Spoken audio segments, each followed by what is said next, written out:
Morning, everybody. My name is Dylan, and my pronouns are he, she. I'm the learning experience designer at Equality Leaders, and I wanted to thank you all for joining us here today for our final LGBTQ plus voices storytelling event, proudly powered by Jacobs. Throughout Pride Month, the teams at both Equality Leaders and Jacobs have brought an intersectional perspective to center LGBTQ plus voices. We've sought to amplify the voices of our storytellers to not only acknowledge that Pride is rooted in protest, but also to celebrate queer lives as abundant, filled with love, light, and joy. But importantly, our storytellers are allies, activists, agitators, accomplices, and change makers, all intent on speaking their truths to power. And today's storyteller is no different. It's my absolute pleasure to welcome to our virtual stage Reverend Jade Macaulay, founder of House of Rainbow, and Kevin Humphreys, mother of House Prism Europe at Jacobs, both activists and allies in their own right.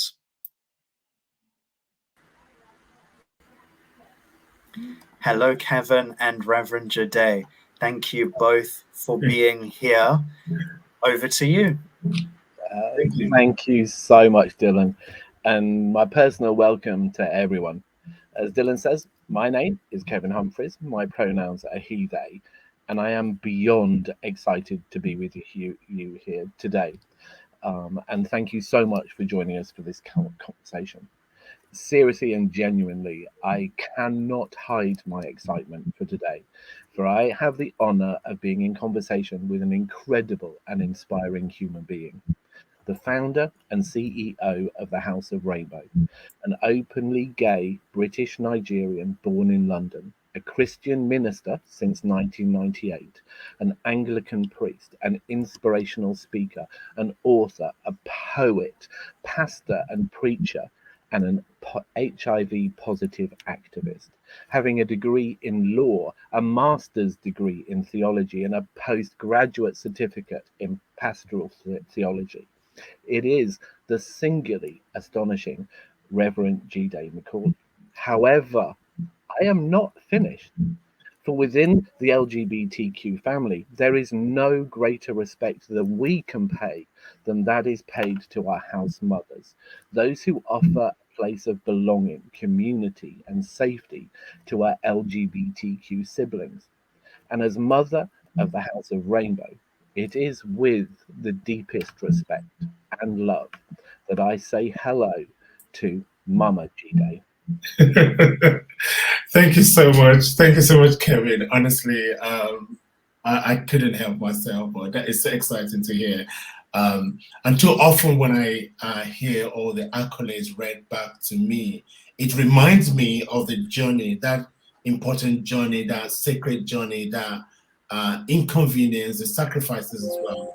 But I have to reassure you that it is worth every moment of it. I am excited and I'm determined as well. Thank you so much. And I'm looking forward to having this conversation with you and also to our viewers and listeners today. Thank you. So, Mama Jade, where I'd like to start is with a fellow African activist who is inspiring to me. And in a recent interview given by the director of LGBT rights Ghana, Kofi Donkor, Kofi made a statement that really struck very deeply with me when he said, "You can take away my sexuality, but I will always be an African."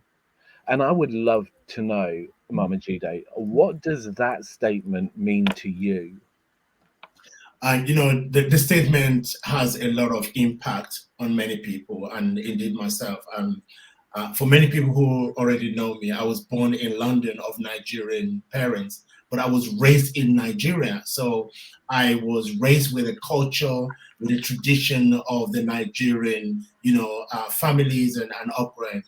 And of course, as someone who is gay, it doesn't change your Africanness. It doesn't change the fact that you're Black. It doesn't change all of those things.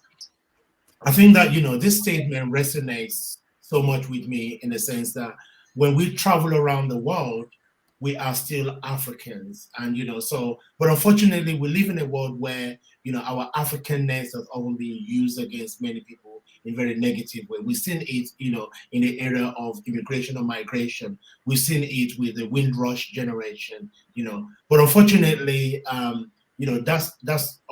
that's always had a negative impact.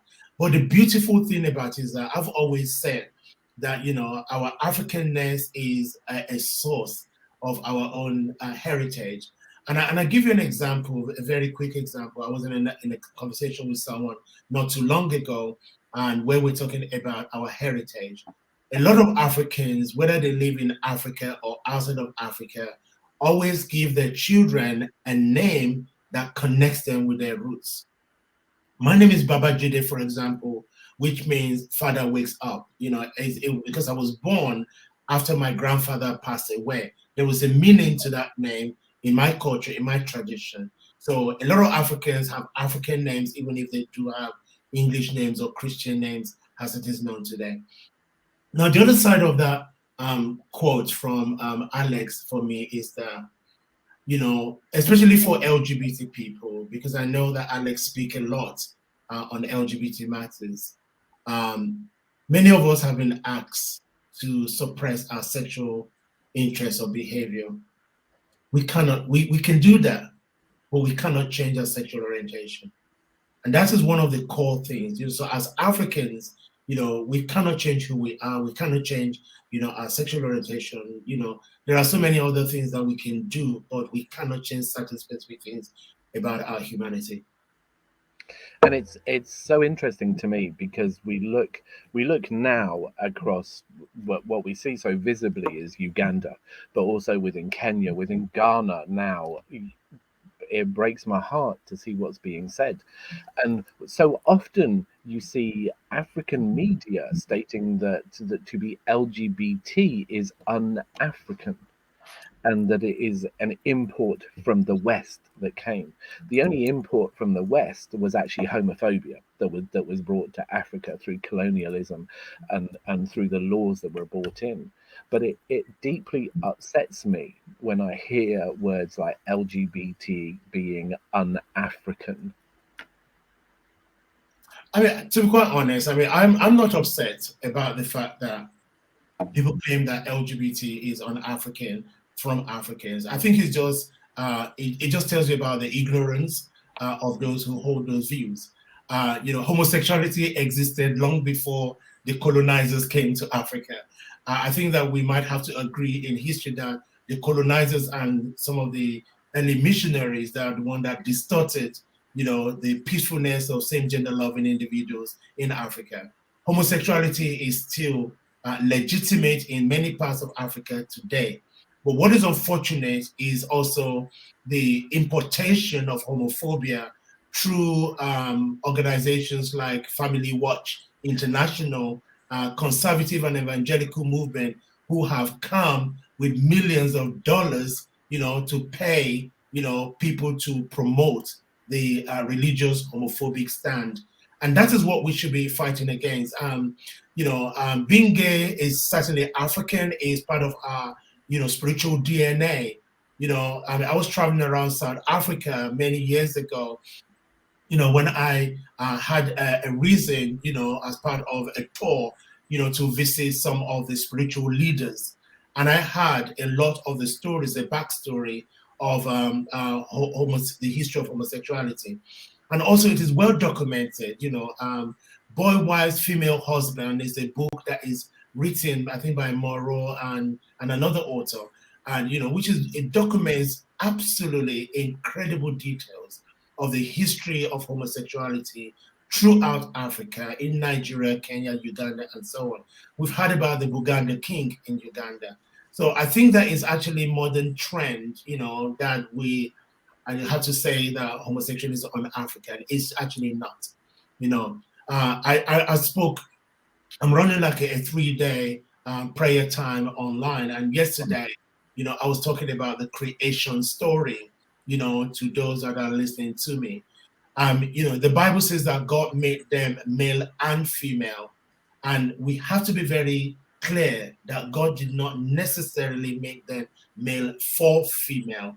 I'm not taking away the understanding of procreation, and the love of heterosexual couples, but you can imagine that God made them male and female. And before the male and female had a name called Adam and Eve, there were many other male and female, because it didn't take long in the Genesis chapter to find out that after Cain killed Abel, he found a wife from another group of people. So, hello, you can't tell me that, God's genuity and creativity is restricted to heterosexuality. It's not. God's creativity is diverse, and that includes people like myself. So, I have to conclude to say that, being LGBT is not un-African. It is African as much as it is European and Hispanic and any other culture. I love that. That is such a poetic answer, and I think you're absolutely right that we underestimate when we shrink down everything into sex and into binary. God's creativity expands way beyond all of that. Thank you so much. I guess where I'd like to move next is to talk about stigma, which is a word. It's a very small word with so much meaning to it and impact. So what I did before this was I Googled the word stigma, and the definition I found was that it was listed as a mark of disgrace or shame associated with a particular circumstance, quality, or most importantly, person. So as a black African man raised in the UK, a proud Nigerian man, an Anglican priest, a gay man diagnosed with HIV, when you think of those two words of stigma and shame, and you think of your life so far, I wonder what feelings and thoughts come to your mind. I have lived with those words for a long time, even before I knew what the meanings were. You understand me? And I think that the word stigma is very powerful. The word shame is very powerful. Stigma and shame put together can actually cause people to do damage to their own selves, and the self-harm that is embedded in that. But honestly, I think it was around 2003 or so. I did a radio interview with the BBC. That interview is probably still online. It was called "Blame, Shame, and Fame," because I have spoken out a lot about, the. Actually, it was after 2006. I beg your pardon. You know, um, Sorry, I can't remember the day, so please don't quote me. So people can just search it up. I wish I did before now. But I think that one of the reality about being blamed, shame, and fame is that, I have started to develop, the House of Rainbow community. And of course, I was telling people that God loves you just the way you are. I was telling people that GAY means God accepts you, God adores you, God anoints you, God appoints you. And of course, that created a level of fame, to that message and to myself. And of course, I was blamed for many things. I was blamed for the breakdown of my own family relationship. I was blamed for the breakdown of my own heterosexual marriage after I came out as gay. I was shamed, when I was diagnosed with HIV. So again, all of those things were a combination, of things that were happening to me. But having said that, I have done incredible work, and I'm determined to turn it around, to remove the shame and, the stigma, the denial and discrimination from my own life. Because there are instances where people have wanted to shame me because of my sexuality, have wanted to shame me and stigmatize me because of my HIV status, but I stood my ground. Now, of course, the word is powerful in itself. It causes many people not to come forward for help. It means that if people feel self-stigmatized, they're not going to go for that HIV test. They're not going to go for that pastoral care or conversation that can help them.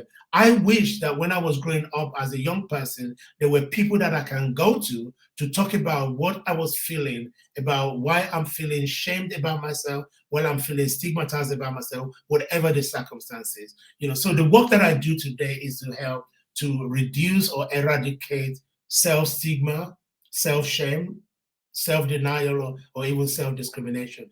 It is so important, especially when we're talking in the context of sexual health, mental health. There is still a lot of shame within the Black community, within the African community. And I'll also say to you, I grew up in Nigeria where I never recall any conversation around mental health that was positive. I've never had the ability to access a mental health, professional or therapist or counselor in Nigeria. I mean, things are changing now because mental health is recognized, because people have been pushing, for that recognition. And I think we're beginning to see the result now, because mental health is real. Sexual health is real. We need to create safe spaces for different group of people to come together so that we can actually reduce stigma. We might not be able to eradicate it, but we can reduce stigma. And stigma is not just associated with homosexuality or HIV alone. As many people listening today, might have experienced stigma in their own life in different areas of their lives. So that's something worth noting. You're muted. I had to do it at least once during my day. It has to be done. And I think it's really interesting because we don't talk about stigma enough. It's not verbalized within our own community. It's a conversation that we shy away from. And it's having grown up in the 1980s, having grown up during the early 90s, the pandemic, living through that period, that literally as we went into the 2000s, we felt silent. As a community, we felt shame from it. I still think that as a country, as a nation, we feel shame of that period and we back away from it, which muted all conversation from that. And I think what I'd like to pick up on it and explore a bit more is that stigma from 30 years ago is still alive within our community. We still feel that shame of talking about HIV openly at the moment. And you truly are one of the leading pioneers in being vocal and being present and being visible. What, to people on this call, what more can we do to support you to begin erasing this stigma, to erase this hugely ingrained shame? Honestly, I mean, what can we do to support? I mean, it's huge. But before we get to that support, I think that we need to do a lot of work to let people understand the impact of stigma in society on different things. It could be, mental health, it could be sexual health, it could be even things around racism, race relationship, because a lot of people are not able to come forward and be strong.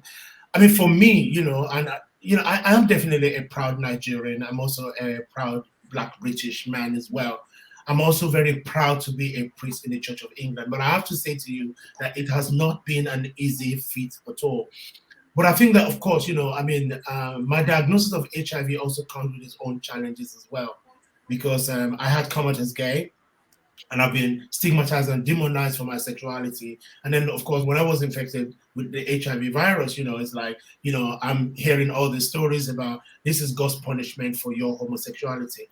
Now, to come out of that, you have to be determined, to fight back the rhetorics or stigma that even comes from within religious spaces, that comes from your own community, that comes from the church community, from the Black community, even from the gay community as well. There is a consistent and persistent wrestling against the negativity of everything that's happening to you. Now, the question about what can we do to help? I think we can support many grassroots communities, and the easiest help that I can say right now is if someone has a blank check, you can just hand one over to me and I can write how much money you need on it. But that's an easy one. But I think what's more important is to work with the diverse communities, to understand their needs, to understand what is required. At House of Rainbow, we provide a lot of support for people who are newly diagnosed. And this is not just a work that I do in England, it is a work that I do on an international basis. We are supporting probably about 2,000 plus Black African men who are HIV positive. You understand me? And I think the simplicity of that is by sharing our own story, by making myself visible. I mean, I remember a story of a young man in Nigeria who is in the final year of his medical studies. He wants to be a doctor.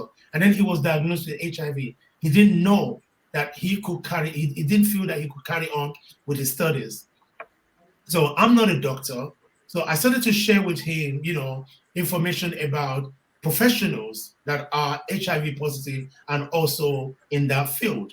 So I was able to link him up with another medical doctor who in practice for a number of years who's HIV positive and doing great work. And that opportunity changed everything. I mean, he was like a few months to his final examination. He had the courage to, prepare and write the exam. And then he contacted me later to say he passed his exam with flying colors just because of that one action of getting him to talk to somebody, to be mentored by another person. And of course, we know that there are pilots who are HIV positive. I'm a priest who's HIV positive, and I'm very open about it. So there are many priests that are HIV positive that don't talk about it. And that is why I also became a member and a trustee at a network called INARELA, the International Network of Religious Leaders Living with HIV, across Africa. It's been in existence for more than 20 years now. So I think that one of the important things about this community is to educate religious leaders in understanding, to how to break stigma, how to break shame, denial, and discrimination. And of course, another organization that I'm a part of is One Voice Network. And that is here in the UK. It's an umbrella organization that brings together Black organizations leading on HIV interventions. This is so important. So if people are going to help or willing to help us, let's have that conversation about collaboration. Definitely funding will be there, whether it's a top priority or middle priority. Let's be able to, create campaigns that reach the different communities, because access to information is very difficult. Imagine migrants coming into the UK or into Europe do not have access to information about treatment. People don't have the information about which country, people can access medication. I tell you one thing, right? The Middle East and most parts of Asia are not good places for anyone living with HIV, whether you're in transit or migrating, into those countries, they're not good places. But Western Europe is a good place. A lot of people don't know that. And of course, HIV treatment anywhere is not chargeable treatment. People can access it. So if you have someone that is living with HIV and they are an illegal immigrant in the UK, I'm not encouraging this, but this is as an example. They should be able to know that they have access to treatment, uncompromised situation. So that to me is very important. Of course, one of House of Rainbow's project is called Accountability Partner. And it started in 2009. We introduced in 2009 because a lot of those using our services who are HIV positive were actually defaulting in their own treatment, because HIV, you have to treat yourself. You go to the clinic once or twice a year, to do your blood works, and then you go and see the consultant, and the rest is on you. But there were still people defaulting and missing their medication. We're getting a lot of, people contacting us saying, I've missed my medication for 3 days, I've missed it for a week, I'm tired of taking it. So we created this project called Accountability Partner, where we actually got 2 or more people to form friendship. And this was actually across the continent. So we were matching people in Nigeria with people in Zimbabwe, in Ghana, in Kenya, and so on, so that they can befriend each other to help each other remember when to take their medication. So I take my ARV at 8 p.m. I need to befriend somebody that will set on the alarm clock to remind me to take my medication and ask me, Jide, how are you doing for the day? This project was incredible. But again, we need more resources, we need more support in order to be able to facilitate it and also get more people into the scheme. And this is an area of help. I mean, of course, if anyone has great skills in funding application or source of funding, reach out to us and let us know what we can do. together. No, brilliant. Thank you.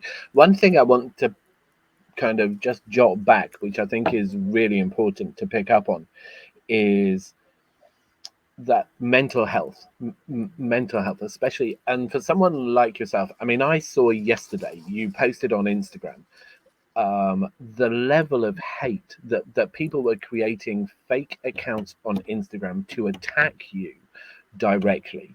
And when I saw this, it took my breath away that someone was deliberately pinpointing you and picking up on that mental health and resilience is with your intersectionality.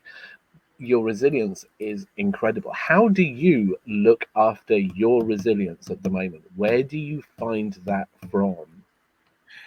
To be quite honest, I do my best. And a lot of my friends have always called me to say, Judah, you need to look after yourself. I mean, what you saw online is one thing. I do get a lot of direct messages as well that are just as equally harmful. And there has been several platforms where there has been conversations. So what should we do to the homosexual priest, Judy Macaulay? People have called for my execution. People have called to kill me. People are determined that if they see me on site, they will take my life. And that's scary, honestly. And I mean, I report everything to the police. I report it, to all the social media platforms. But again, I'm always in hope that something will be done, to stop this. What I do, to take care of myself is that I also have a spiritual director. I definitely go for therapy as often as I need it. I'm surrounded by friends that I can, speak to. I can reach out to my friends that I can offload to them. But by virtue of my work, this is also an area, if anybody wants to help the House of Rainbow project around therapy or funding our therapy program, this is an area that we still need a lot of support for. Because I remember during lockdown, we had some funding to do to pay for therapy for people.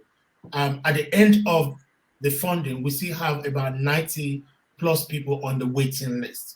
And that is deeply troubling because it means that we cannot support all these people. But for me personally, I take care of myself. I make sure that I schedule a lot of retreats, through the year. I take time out. I love nature. I go for walks, I exercise. And I think that to me is some of the ways I meditate as well. I'm a person of prayer. I'd be surprised if a priest is not a person of prayer. But I think it's just one of those things, just taking time out for myself. And also, I'm very mindful of my time as well on social media. So, I mean, I do treat my day very carefully. I'm very structured in my day. So, I will maybe work from 9 to 5, sometimes 6 o'clock p.m. Unless I have an evening engagement, I will shut down everything and I'll go and watch television, sit down and watch a soap opera and, entertain myself that way. But more importantly, is that I'm keeping an eye on my own well-being and my own mental health. I surround myself with people that mean so much to me. Thank you so much. Okay, so both of our lives, in very different ways, have been deeply impacted by HIV. Across the 1980s, the late 1980s and the early 90s, most people with HIV were eventually diagnosed with AIDS. For that period, it was looked upon as a death sentence. Now, thanks to modern antiretroviral treatment, very few people in the UK develop serious HIV related illnesses. And thankfully, the term AIDS isn't used as regularly by UK doctors. Instead, they talk of late stage or advanced HIV. In the past 20 years, evidence has been building up to show that the likelihood of passing on HIV is actually linked to the amount of virus in the blood. And this gives us robust evidence to say with confidence that people on effective HIV treatment cannot pass on the virus. But, and there's always a but, we go back to eradicating the stigma that is ingrained itself since the scaremongering adverts and the hate-filled newspaper headlines that screamed gay plague of the 1990s. And for me, it needs much more than just merely changing a few words that doctors are using. That the education of where we are with HIV treatment somehow doesn't seem to be out there. And again, Mama Jide, what I want to come back to is to ask you, but what do you believe that society, we as a society, need to do or begin to do or change focus upon to erase that lingering stigma of HIV? Where do we actually start? Well, honestly, I think the starting point is blurred at the moment. I think we just need to keep up. There has been so many different communities that have actually kickstart, the community support. I mean, we've been talking about HIV stigma for a little while this morning, but I think the starting point is the support for communities. The starting point is, for example, in HIV testing. Now, you and I, like you said, we've been in this work for a while. For me, by virtue, even before I was diagnosed with HIV, I was already an HIV prevention volunteer within the gay community in London. So I think that the reality is to ensure that there is access to information. There is access to information about treatment, about testing, the peer support is required. All of those things are very, very important. Of course, for when I was diagnosed with HIV, I was scared to death, even though my diagnosis was in 2003, when it was actually much more contained. I was scared. I thought I was going to die. The one thing I did not believe was that it was a punishment from God because of my homosexuality. So I think I did away with that pretty quickly. But I think what was also important is to create that safe space so that those who are newly diagnosed can have information instantly. It took me 6 years after my diagnosis to find a support group. And that to me is not acceptable.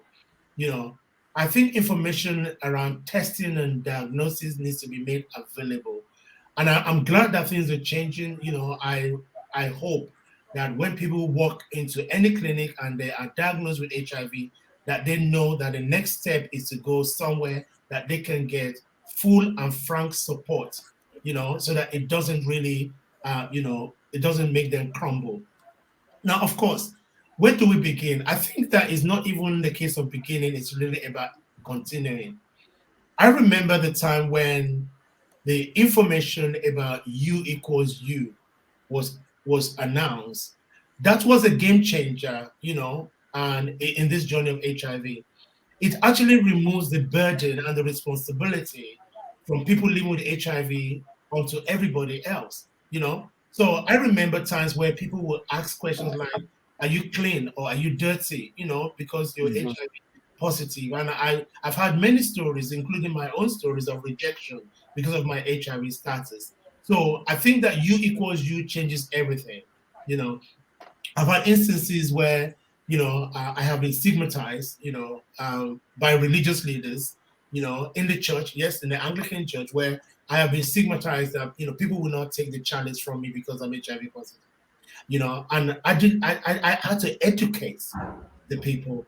I had health workers stigmatize me. I've had, optical care and dental care where my HIV status became a subject of conversation. When I was telling people that U equals U, there's nothing to worry about.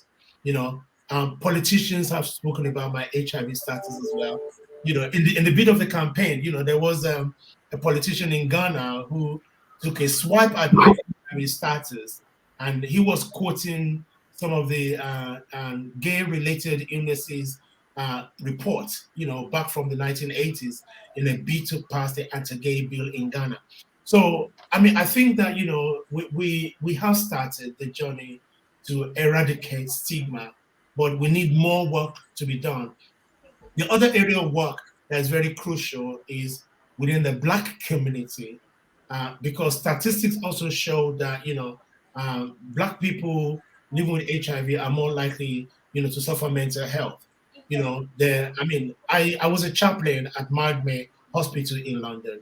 Mildmay Hospital was still seeing cases of people diagnosed with AIDS-related illnesses before they come into the hospital, in critical state. So we cannot have an oversight of that.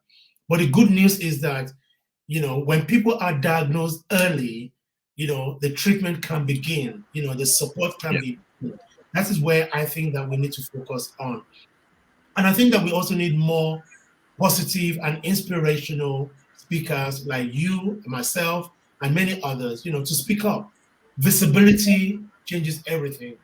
If I didn't have the medical doctor who's HIV positive as a friend, I would not have been able to introduce him, as a mentor to somebody else. And of course, I do have a friend who's a pilot as well and who's HIV positive. So I think I'm gathering all my friends, so that we can do lots of work around mentoring. But I think that, the other thing I'll say, quite quickly on this, Kevin, is that we need to share our stories. And I'm sure, people will have heard recently that a book was launched called Our Stories Told by Us, that was edited by 5 amazing African women, Angelina Namibia, Charity Yorenda, Memory, Sakikonye, Rebecca Umbewe, and Winnie Seruma, and I'm privileged to be one of the contributors to the book as well. But I think that reality is there. We need to share our stories. But it's not just the good stories, but more of the good stories.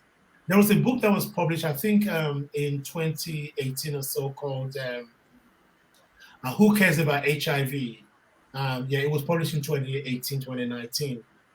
Who Cares About HIV? And I think that story was a clear indictment, against the church and the religious communities that stigmatize. So when we talk about where do we start, we need to talk about the problems. We need to look at what are the aims and objectives and how can we, create a very different outcome, for people living with HIV. How can we educate the rest of societies to become allies, of people living with HIV?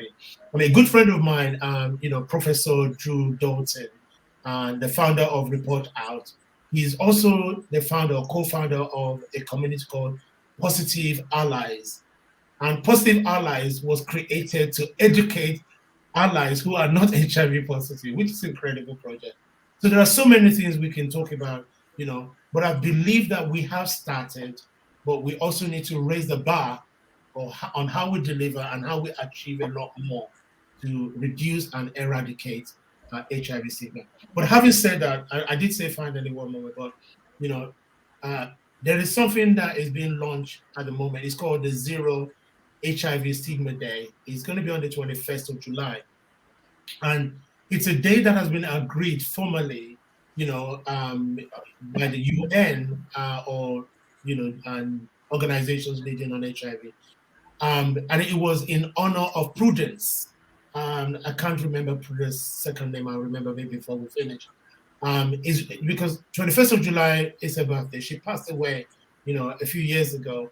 So this Zero HIV Stigma Day is to mark, the hope that we can get to a zero HIV infections and so on and so forth. Brilliant, thank you. I would just like to retune the question a little bit as well, because thinking of the audience that we have on this call, that I sit at the moment in a global company called Jacobs, and we know that equality leaders work with many big, very influential companies and organizations. And I would just like to retune the question a little bit, Mama Jide, to go, if you could pass a message now on this conversation to those organizations, to those companies, to go, look, this is what would help me. This is what would help the organizations which are trying to battle HIV stigma at the moment. What message would you give in particular to those organizations? What call to action would you send to them? Do you know what, honestly, I mean, that's even a very easy one. I think the call to action will be within the equality laws, within the equality policies.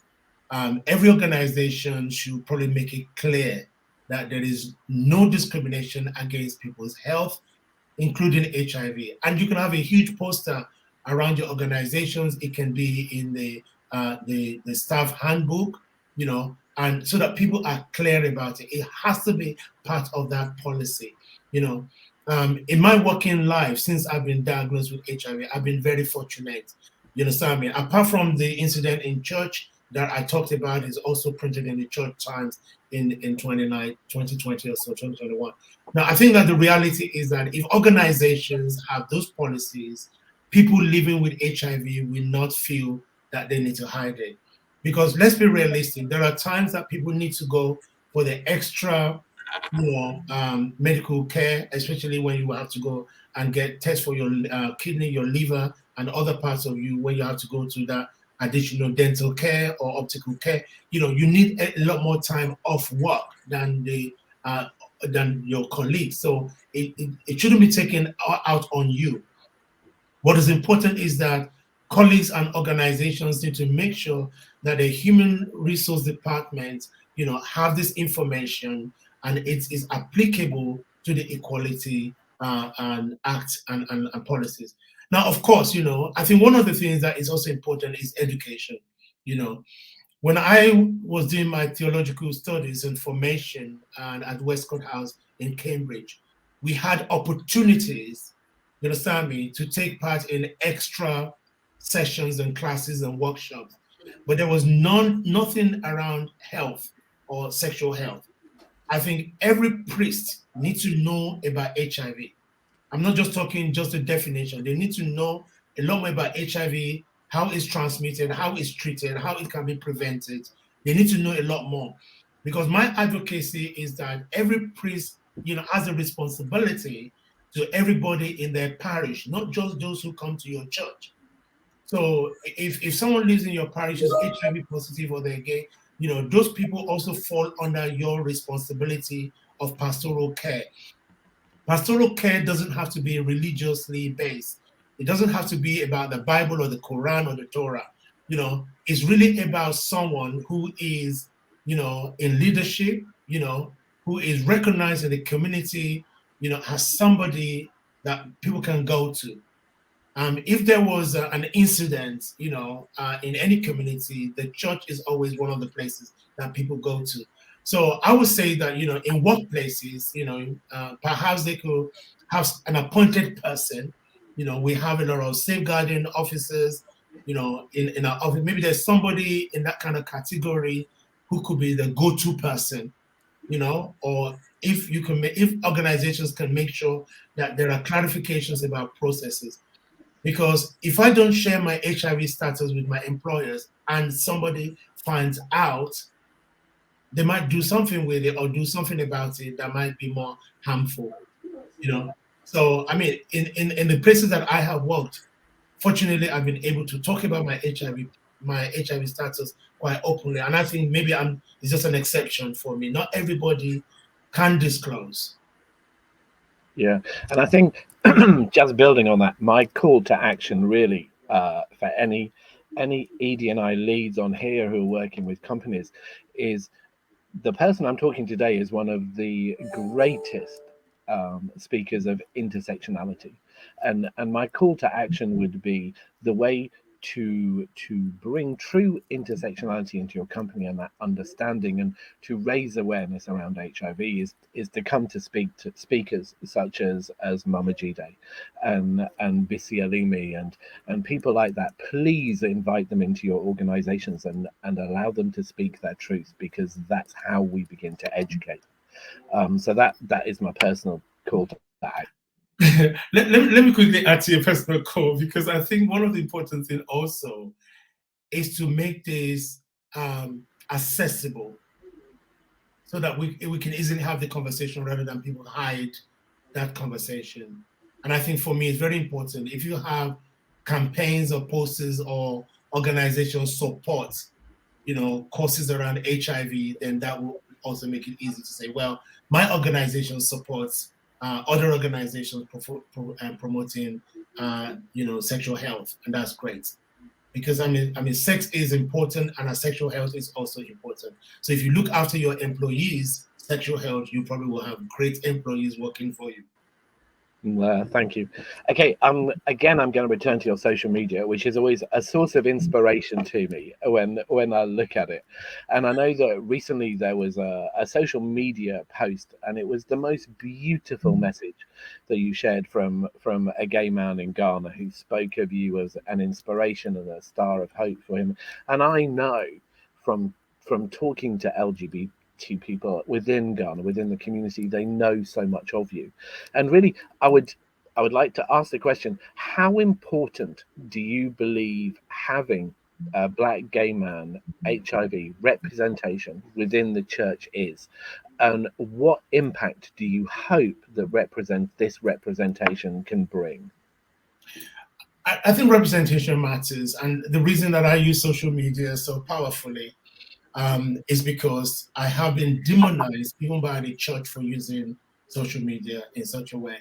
And, I objected quite a lot because I believe that my work in sexual health is so important, and the visibility that I also bring, to same gender loving individuals and also to sexual health. And I've made it clear that it is time to end the judgment, the ostracism, and the discrimination, especially for gay people living with HIV. I've made it clear that it's not a punishment from God or from anyone, because of their sexuality. It's not a punishment. HIV is a virus. And you see, the thing about it is that the first time I got a massive media coverage was in Nigeria. Um, it was in 2007, and I had attended the Nigerian parliament in response to a public debate, on the anti-gay law. Of course, when the media descended on me, I was really scared. And thankfully, I had a close friend, I'm not bragging, so anyone listening to me, I think that Judy is trying to drop names at the moment. I have a close friend, Edwin Cameron, and who I met in 2003 in London before I moved to Nigeria. I contacted him and said, "Oh my God, I'm in trouble, and that the media is going crazy." He said to me, "Embrace the situation. Be encouraged to speak out because it's not going to stop." So, and in that moment, I did believe that there is around my work, there is no such thing as bad publicity. It's not to say that I have become insensitive towards the abuse. Of course, it does get me down. But what gives me the lifeline is like the post that you spotted and many others, when someone will reach out to me privately and say, "Thank you for what you did. Thank you for what you said. I'm also a gay man in Ghana. I'm living with HIV and I'm encouraged by your work." Things like that makes a whole lot of difference. And I will make it my life's mission to let queer people know that they are loved by God. And I know that you've not invited me to preach a sermon, but it's important for people to know that even in the Bible, it says that God knew us before we were formed in our mother's womb. The Bible also says that we are fearfully and wonderfully made. So I would say to queer people, we're queerfully made. So go and enjoy yourself and enjoy your life. And I think that also, I say to people that no one has the monopoly to the presence of God. We all have that unique access, just like our fingerprints. God is not condemning you because of HIV status. In fact, God is having compassion on you because of the challenges that you're facing. So I think that for me, honestly, I do what I do. I share those messages, because I want to give everyone hope. My social media platform is becoming quite popular. They're growing in numbers, and I'm grateful for those who follow me. But I also am mindful that people follow me to hate me. The recent post that I shared was someone who had created a Twitter account, a TikTok account, and in the past, people have created a GoFundMe account to raise money to hate me, which was pretty interesting. And I think, okay, you want to raise £10,000 to hate me? That's interesting. I wonder who's going to contribute to that. But nonetheless, I'm always satisfied that no matter how bad it is, there's a few people that needed to hear me, find me, that will reach me, and for that I'm grateful. No, and one thing I can see very clearly is that you are reaching people and you are making a difference. And I think your visibility is incredible, and your braveness and your courage in putting yourself out there so visibly is quite incredible. I'm aware we've kind of got 10 minutes left, and I can't believe this has gone so quickly. And what I would like to, and this is me going a little bit off piece because I know we haven't discussed this, but I really wanted to pick up on what you were just saying about personal religion, personal faith to oneself. And I guess I grew up in the late 80s and 90s, and I cannot describe the pain and anger I felt at witnessing my beautiful family taken away by AIDS related illnesses. And even today, I still grieve. And it, with time and a lot of reflection through the anger, I began to find comfort and understanding in exploring my faith and my belief and my relationship with the universe and my God. And what I learned to pick up was that one day, actually, that God is compassionate. And one day I'm going to see Hollywood and Tez and Twinks and JJ and Susie and JG and all these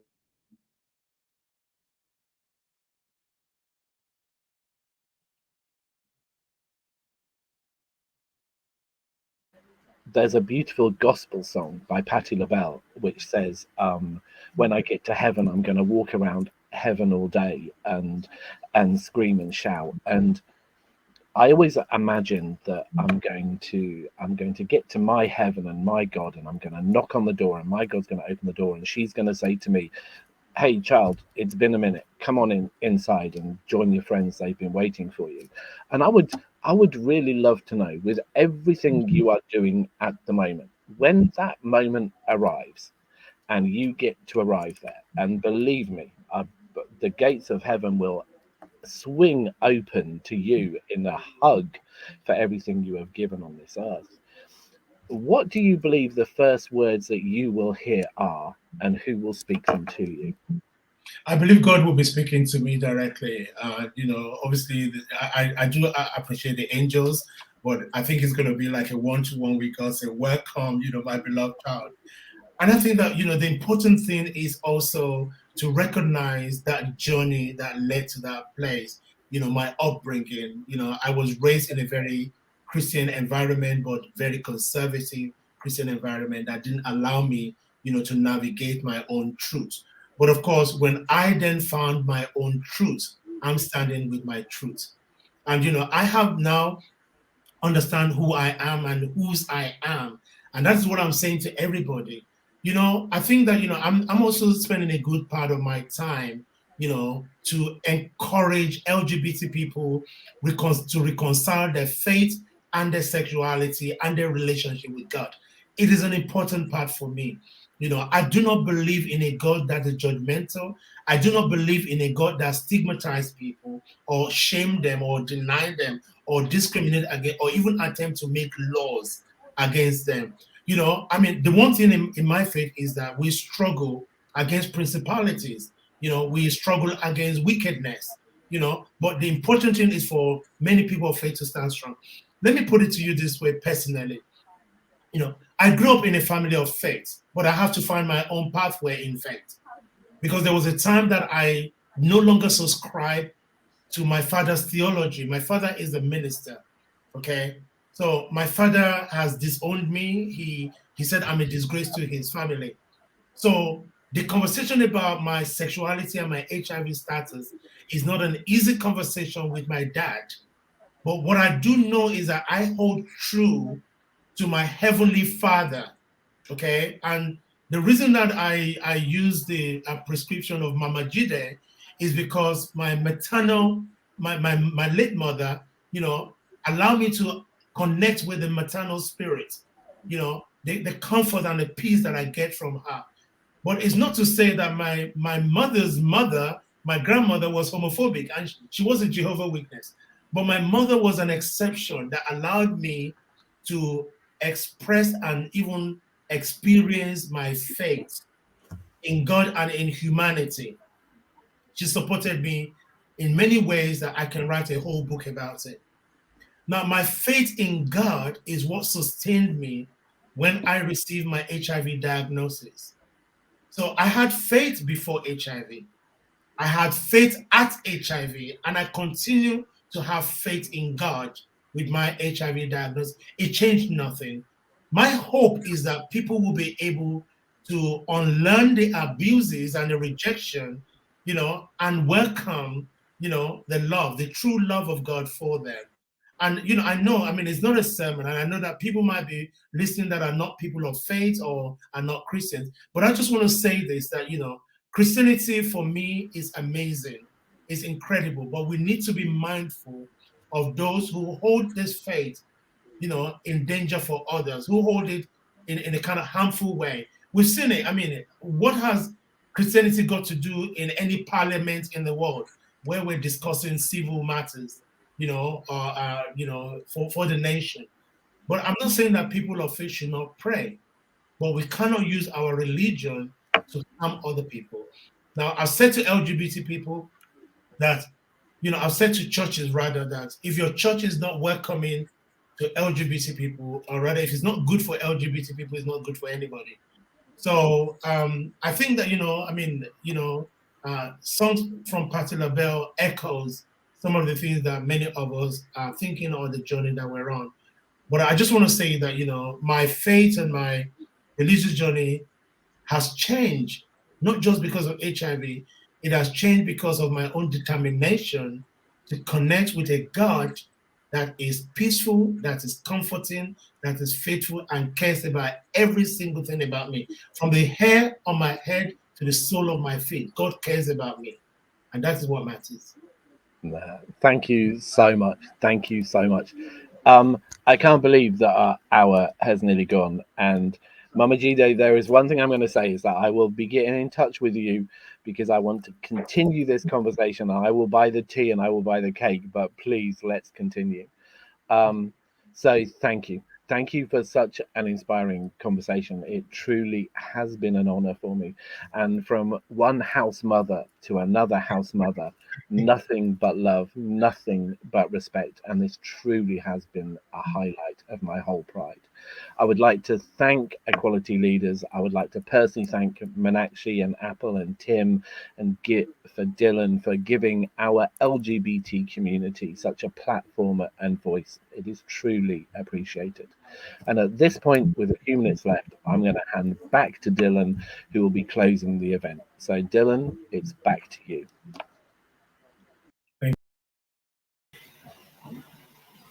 Wow, what an incredibly powerful session. Thank you so much, Kevin, for guiding the conversation, and thank you to Reverend Jide for sharing your story with us and telling us more about the work that you and the rest of the team at House of Rainbow are doing. For our listeners today who want to find out how they can support, please do connect with Jide on social media.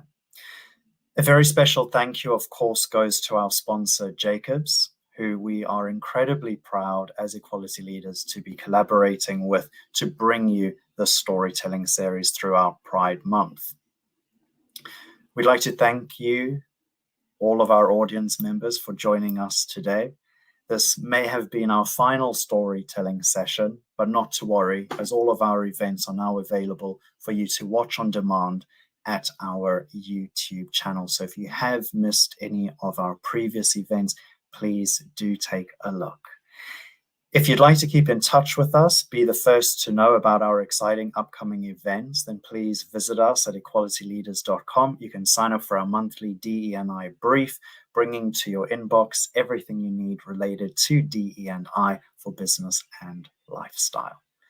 And finally, we are thrilled to be bringing to you soon our Black History Month storytelling series in October. So watch this space. For now, though, it's goodbye from me, the team at Equality Leaders, and Jacobs. Bye for now.